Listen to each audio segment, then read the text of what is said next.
All right, so about a year ago, I went through what you could call a midlife crisis, where I tried to, figure out like, who am I, what's going on. But instead of, buying a fast new sports car or cheating on my wife, like a lot of people with midlife crises, I decided to drop about $7,000 on astrophotography equipment. But it is red. It is red, so there you go. It's top, it's sleek. So right there is my setup. It's a super awesome telescope with a super awesome camera and a super awesome mount that literally will just track whatever I tell it. It's fully programmable. It was kind of a dumb decision because I live in Seattle, like the heart of it.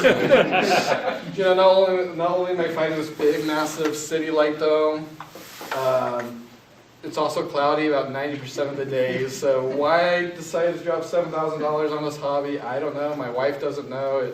But I've absolutely loved it. I've enjoyed it. These are some pictures I've been able to take. You have the Veil Nebula there. Wow. The Whirlpool Nebula there. Very cool. Thank you. I have an Instagram. It's @Drawing. I post stuff when I can. Because I live in Seattle, I only maybe take 4 pictures a year. But if you want to see the 4 pictures a year I take, you'll see it. But here's the thing. Most of the stuff I've been taking pictures of is galaxies or space dust, glowing space dust. And after a while, I got tired of taking pictures. Not tired, but I wanted to branch out to taking pictures of planets. By the way, if anyone ever wants to chat about this stuff, let me know. I'm always happy to nerd out about taking pictures of space dust. But the problem is you need to buy all sorts of specialized equipment to take pictures of planets. You can't use the same equipment you use to take pictures of the galaxy nebula. So I went out, and this is the telescope I bought. It's a Celestron 8 Edge HD, and I bought a specialized camera. The focal length for all you photography nerds out there, it's about 2032 f10, so it's slow and long, meaning it's super zoomed in. Specifically, just to give you an idea of what the telescope can do, it's about 75 times the zoom of the telephoto lens on the iPhone. So, it's lots and lots of magnification, right? Now, this is a picture of this is not my picture, I wish it was. This is a picture taken by a guy named in Arizona, Andrew McCarthy, and I show you this because I want to give you an idea of what awesome people who know how to take awesome pictures of planets can do, right? This is one of the ideal things that you can do. I took my fancy camera and I put it in my fancy telescope and I snapped a picture and I loaded up in Photoshop. I did all the traditional things you do in Photoshop to develop it and process it. And this is what I came out with. I mean, yeah, right? Thank you. You've seen the rings. What year was it that they finally found the rings? So exactly, right? I mean, I'm not ready to call myself Galileo yet, but I'm getting there, right? So this is what I wanted. This is what I got. And now to be fair, no one would ever actually take a picture of a planet the way I described. You just put your camera in and take a single frame, and you do that because it doesn't work. It turns out like that. It looks like crap. But I wanted to show you, just to give you a perspective, what we're starting with. This is, if you just want to naively stick a camera in a telescope and snap a photo and edit it, this is what you'll come up with. And it's not great. And why is it not great? Let's talk something a little bit about planets. Planets are tiny. They are the smallest things in the sky. Can you see that little speck right here? So this is the size of Saturn compared to the size of the full moon. Next time you're looking at the full moon, imagine this tiny little speck, and that is the size of Saturn compared to the full moon. It is tiny. Planets are some of the tiniest things you can take pictures of. The moon in the sky, obviously not in real life, I'm just talking about from our perspective here on Earth, the moon is about 100 times bigger than Saturn by diameter, and about 9,200 times bigger than Saturn by area. Saturn is so tiny that if you took that super telephoto lens on the brand new iPhone 15 Pro and you zoomed all the way, you pointed it up, it wouldn't even fill a single pixel. That's how tiny these planets are. In my super telescope setup that I just showed you, it only takes about 80 pixels. That's just how tiny this thing is. And for those of you who are wondering, this doesn't make sense. I've seen Saturn next to the moon. It's really bright. It looks like a super big, bright star. Now, this is the weird thing about planets, is they are bright. They are the smallest and the brightest things in the solar system. But if you cleared out all the light, put a filter, and just get the detail, it would just be this tiny little thing you have to capture a picture of. So we get this weird question of, how do you take a picture of something this small and this tiny? Well, you run into problems, and these are the big problems you run into. The first is, it is literally impossible to achieve stable focus. So you're going through this atmosphere, you have this tiny thing, and the atmosphere is, they call it turbulence. Have you ever lit a fire or gone to the desert and you've seen mirage? You know how the air gets kind of wavy and shimmery? Well, any heat will do that in the atmosphere. When you're dealing with something this small, you get, no matter how cold it is, no matter how stable it is, you're going to get this shimmer effect, which is going to cause your focus to go in and out. So that's the first problem you have to face. The second problem you have to face is that even if you, somehow get over that atmospheric shimmering, you're not ever going to achieve perfect focus because the atmosphere, all that air is going to act like a lens. It's going to act like a second lens on top of your telescope, which is going to cause, which is going to be impossible to get that perfect, clear focus you want. And the third thing is that lens is going to have a prism effect, where the red wavelength will travel, I can't remember if it's faster or slower, but one of them, then the green wavelength, then the blue wavelength, so you'll get all this crazy color fringing at the edges. And so these are, if you want to take a clear picture of Saturn, you have to get over these issues. Now here's the nice thing, is there actually is software you can download to get this. The problem is the software is usually written by scientists, folks, who research this stuff, so it's terrible software to use. The bigger issue is it's all Windows only. A lot of it hasn't been updated in years. The most popular package right now, if you go onto any YouTube tutorial on this or search anything, is something called Registax. It was last updated in 2011.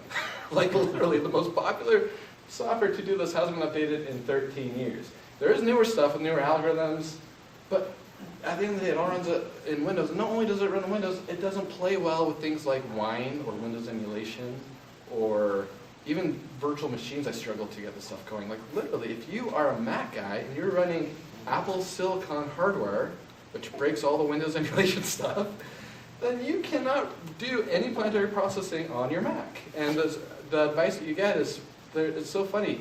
There's all these questions of how can I process my pictures of planets on a Mac? And the answer is always, buy a Windows machine, buy a Windows machine.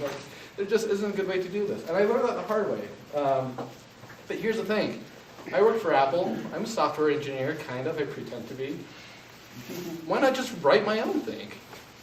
And that's what I ended up doing. I wrote this software called Planet Stacker X, which basically takes all the functionality of some of these things. This is something I've been working on for about 4 or 5 months yet. It's still very much a work in process. I am actively developing. I'm going to be, showing you guys the code here, showing you this. The UI looks like crap because it's still under development. The code isn't fleshed out. There's still lots of features I'm missing. This is active development, but you know what? I'm going to basically show you how I was able to solve those problems and what algorithms I had to implement in order to be able to do this. So, Drew, can I interrupt for just a second? Yeah. For those of you that did not get any pizza, there's still about 3 slices left if you'd like some. So if anyone has any questions on any of this, just raise your hand. Swift UI? Yep, it's all Swift UI. Nice. It's all native. This at all? What? Have you released I this at all? can't. I work for Apple. They won't let me. I'll just send it to me. I'll say I wrote it. There you go. Or ultimate developer I can't remember my wife's name. She released it. No, but this is the sad thing is I work for Apple, and Apple is very strict, no tolerance. I can develop software for personal use. I just can't distribute it in any way, shape, or form. I can't open source it. I can't email it to other Apple employees. I can't do anything. If anyone here has ever talked to Dave DeLong about his app, it's a thing. But yeah, it's a thing. Anyway, this is all native macOS libraries. It's natively written Swift UI, the Apple Vision Framework, CoreImage. The first version of it, I actually implemented all the core algorithms myself. I wrote my own little tiny image processing software, and it worked great. And then I realized CoreImage is probably better, and so I converted to CoreImage. But anyway, so I'm going to give a really brief tutorial on CoreImage, just because, this is built on CoreImage. And there's really only two things you need to understand about how CoreImage works. First of all is, what is CoreImage? It's a really simple library in concept and abstraction. The basic idea of it is you have an image goes into a filter, image comes out. That's literally it. And they have tons of all these built-in filters. So in this code example you see right here, this is just a really simple example of how to blur a UI image. You literally choose your filter. In this case, you choose a Gaussian blur. You put your input image, you choose your radius, and then you get your output image and create an image and all that, and boom, you now have blurred your photo. And that's an example of what this little code sample does. So everything I write, it's basically taking CoreImage filters and putting them through, or a lot of times, I write my own CoreImage filter. So this is the other concept you have to understand, is CoreImage allows you to write your custom filters if you don't want to use any of the built-in filters. And those work in something. Now, if anyone here is expecting Swift, I'm sorry, this is metal. This is a shader. And the way a custom CoreImage filter works is basically you create a metal function and it works on a pixel basis. So for every single pixel of the image, you're given an input position, an input image where you can sample it, and then you return an output pixel. And so in this case, this would be a really simple custom CoreImage filter that literally just takes in the input image, you get the coordinate, you sample it, and then when we're returning, you just return the red channel, and then you get that because we're just returning back the red channel here. So these are the two basic things that I did. Some filters will work on them. Some are going to be a combination of built-in filters. Some of it will be custom filters I had already. Okay. Now, going back to the algorithm. So the first issue we have to solve when taking pictures of planets is atmospheric turbulence. And actually, I have a video here I was going to show that I forgot to show. So let me show this video so you understand. So if you play this video, notice how it shimmers in and out. This is a video of Jupiter I took. And you can kind of see that, I don't know if you can tell from the screen, it's all more obvious on the computer screen, but basically it's shimmering. And that's what we're trying to solve. The heat of the atmosphere is causing our focus to shimmer. We literally cannot achieve stable focus. How do we solve that? Well, that's the first problem we're solving. And you use an algorithm called key imaging. So basically, you don't take a single photo, you take as many as you can. You take a video. And the nice thing about the planets is they are so incredibly bright that you can take really high resolution video really easily. You capture a video, get as many frames as possible, you run an analysis on the video, and you extract the n number of frames with the best focus. So you literally, of every frame of this video, which one's the most sharp, which one's the most clear? And you might take the top 10% of in-focus videos, or the top in-focus frames, or the top 20%, or the top 40%. And then you average all of these in-focus frames together to form a single image. And you kind of see that you can go from 1 frame to 4 frames, 16 frames, and the more frames you gather that are in focus and the average together, eventually you get a nicer, more crisper, clearer image. So let's take a look to see what this looks like in code. So I'm going to go ahead and show you my Xcode. Here's my Xcode. Let's go ahead and, actually I'm going to share my screen instead. Let me share my full screen. That way you can see both the code and the thing when you run the app. You'll succeeded. Okay, so here's my app, Planet Stacker X. First of all, what we're going to do is we're going to take a picture of Saturn that I photographed last, oh geez, what was it? It was, when conjunction was it? I think it was September? September 11th? Oh, was that what was the timestamp? There you go. Okay, so we're loading it. And it's literally a video file. It's literally a video file. It's an AVI file. It's raw. Nice. There's no compression involved, so it's literally just the raw frames, which means these videos get really big really fast. I think, but yeah. So it's a raw AVI, raw dump from my camera. That's literally just the raw frames. So here, let's just watch the video. So this is the video I see. So the first thing you'll notice is it's jumping around, it's moving around the frame. And that is because we're so zoomed in on the super small target that slightest jitters will cause it to go in and out. Like even me walking around the telescope, my kids jumping up and down on concrete, they will cause these jitters. So the first thing we have to do is we have to align it. Now we have a video which is perfectly aligned. but you can still see that atmospheric turbulence causing it to shimmer. That's the heat wave effect I was telling you about. So What algorithm are you using to perform the alignment? I'll jump to the code in a second, Okay. but literally just Apple Vision framework, they have what they call a registration function where they'll run analysis and they'll align. So the next thing we do is we align it. The next thing we do is we run edge analysis, and that basically kind of looks like this.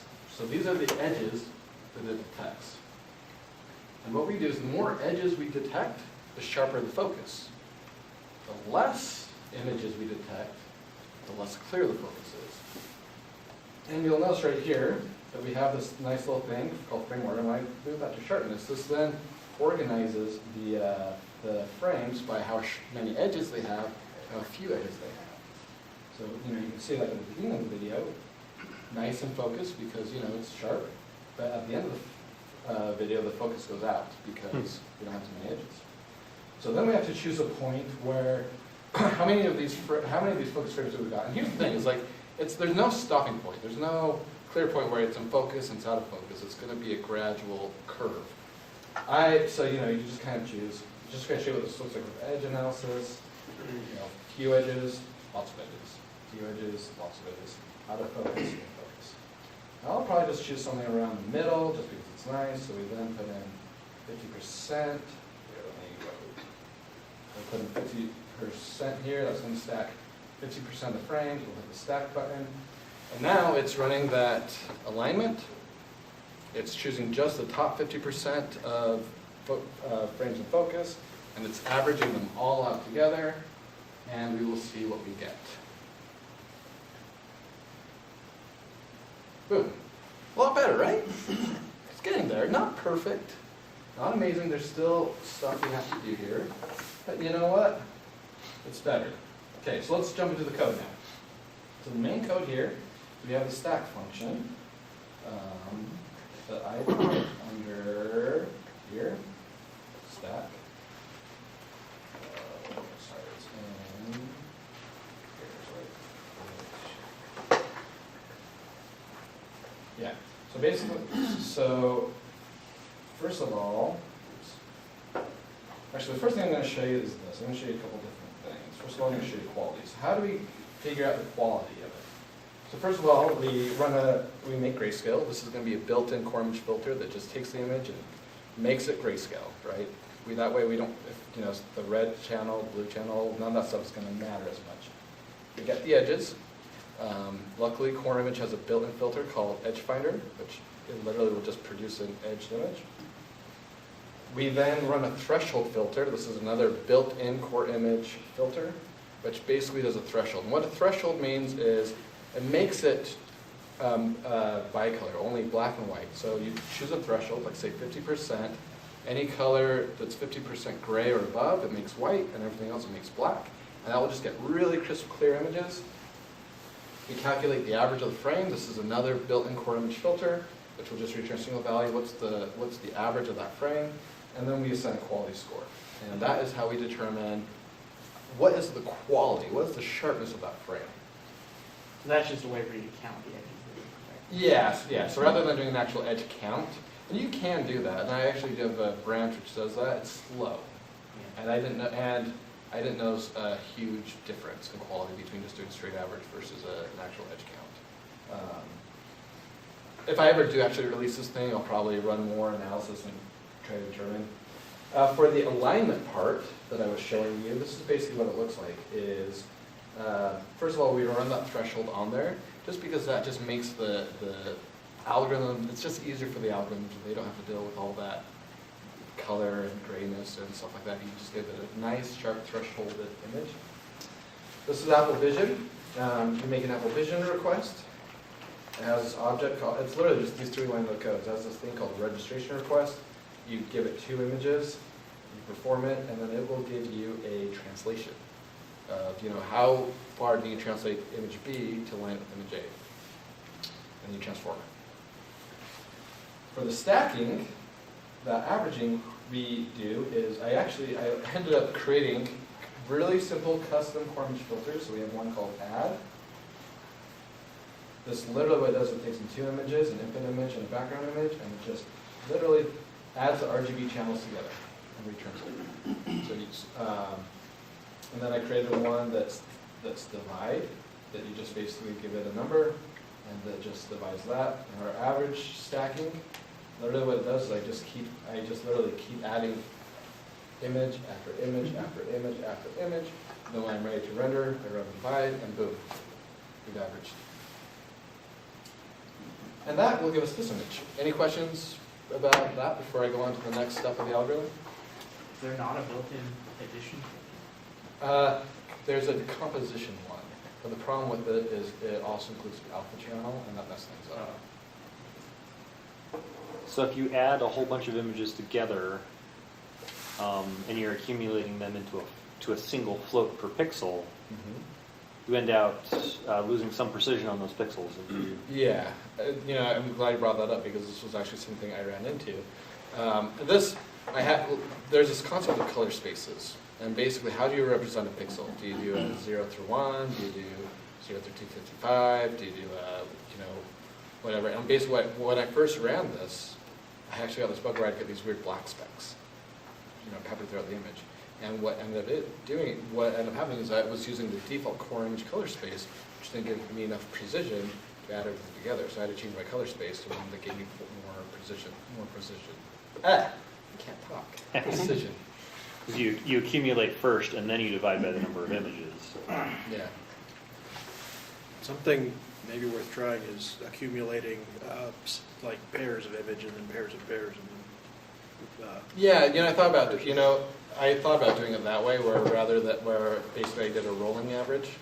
That's what you're suggesting. And my first version did it that way, but I got a little bit better performance just doing it this way. Yeah.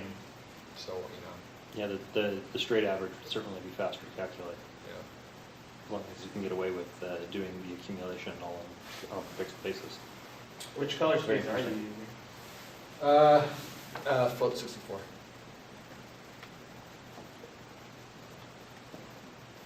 Okay. Yeah, as long as you're adding less than like 1,000 images, you're probably going to be okay accumulating into a float 64.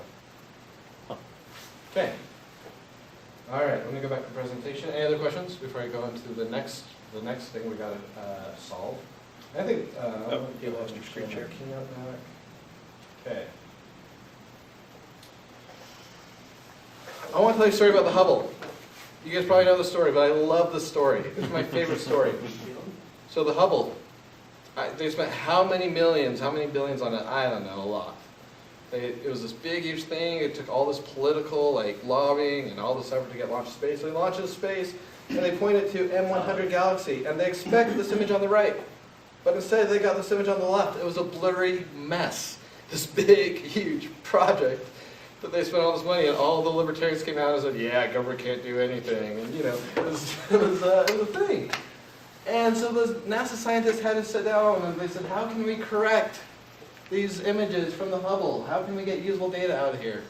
And eventually what happened was they sent a bunch of people in space with a giant contact lens, basically, and put it on there. What happened is the mirror was up. The mirror had a small, tiny, it was just like a few microns thick flaw in it. But that few microns flaw in the mirror of the Hubble caused these blurry images. And like I said, they sent people up into space with basically a giant contact lens that they bolted onto it to get the clear images. But before they did that, they had to figure out how to get usable data. So NASA actually came up with a sharpening algorithm called the ATRO wavelet transformation algorithm. Blah. With holes. Another name for it, for anyone who's ever taken imaging processing, another name for it would be the stationary wavelet transform.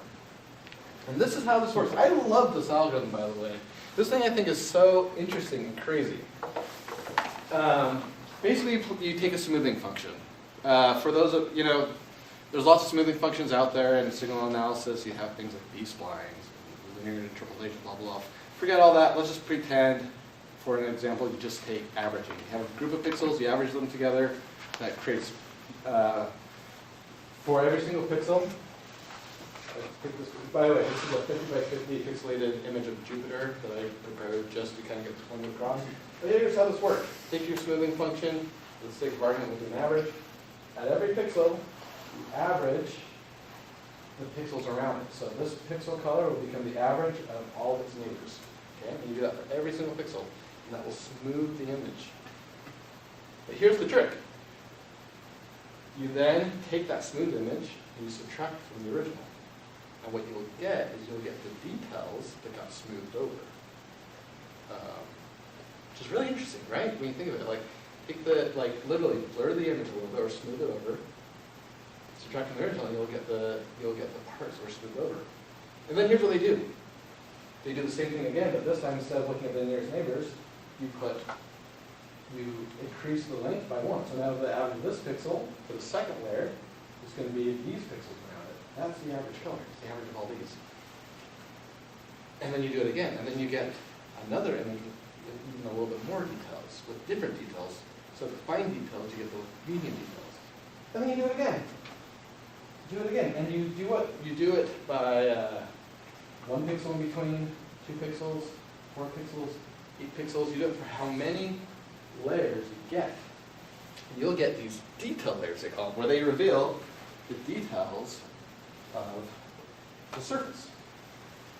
So you do it 1 pixel, you get this level of detail, this level of detail, this level of detail. Once you've extracted those planetary details, it's really easy to sharpen them. You literally just multiply these and then add them all back together, and you have a sharpened image. It's working on literally different details of the planetary surface. It's amazing. It's awesome. It is freaking fantastic. It is so fantastic, I want to show you guys what it looks like.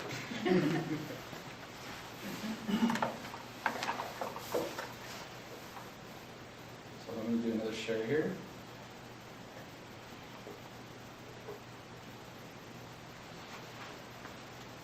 Okay, so right here, let's enable it. This is the atro wavelet transform. So as we increase the small details, we can see the details coming out. These are the small details. These are the medium details. These are the large details of the image. Let's zoom in a little bit. Now there's 2 problems with this algorithm.